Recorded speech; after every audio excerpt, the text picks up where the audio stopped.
Hello, welcome to Grandpa and the Goddess of Poetry. Today, Grandpa is going to ancient Egypt, specifically to the time of the great Egyptian pharaoh Rameses II, whose reign began in the year 1279 BC. That's over 3,000 years ago. 1,000 years before the Roman Empire even. A remarkable man. He extended the power of ancient Egypt throughout large parts of the Middle East through conquest largely, and he lived to the age of around 90 years old. And there are many monuments still to this day around Egypt dedicated to the great Rameses II, or as he's also known, Ozymandias. And today I'm going to read the great poem by the English poet Percy Bysshe Shelley called Ozymandias.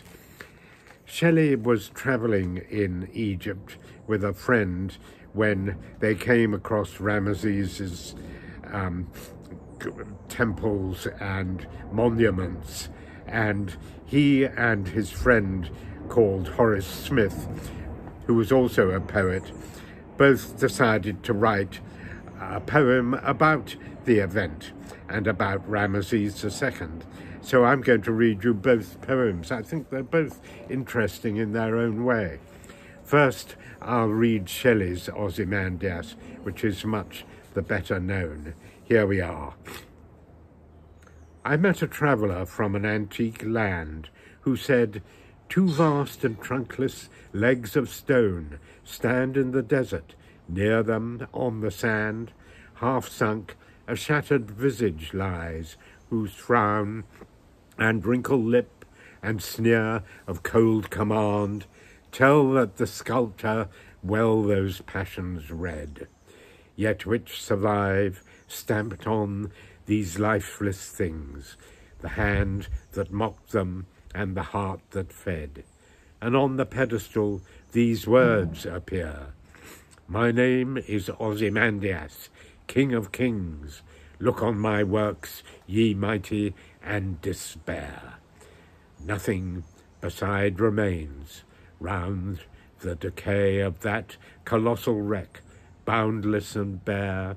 The lone and level sands stretch far away." I think what Shelley is saying there is that great kings and emperors and pharaohs come and go and cause huge upheavals and become famous and renowned, but time is the great leveler, and they end up as broken monuments in the desert.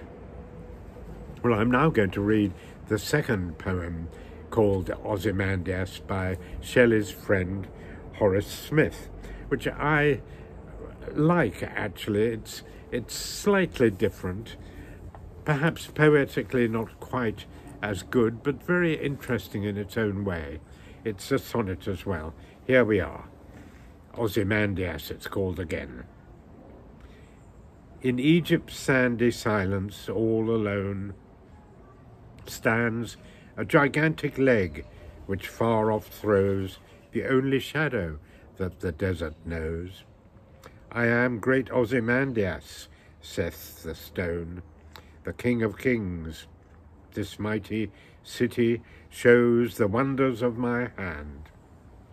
The city's gone, naught but the leg remaining to disclose the site of this forgotten Babylon.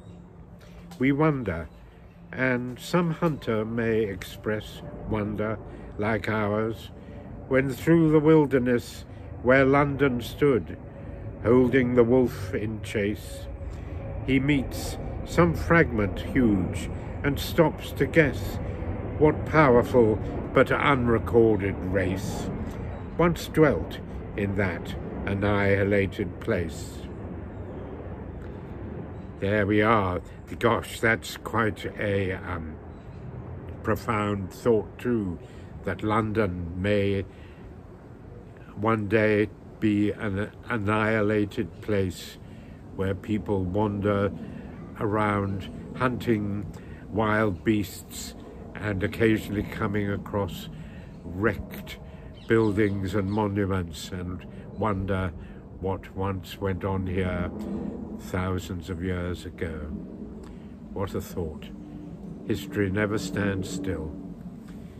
Great nations come and go. There we are. Ozymandias, King of Kings. No more. Thank you for listening.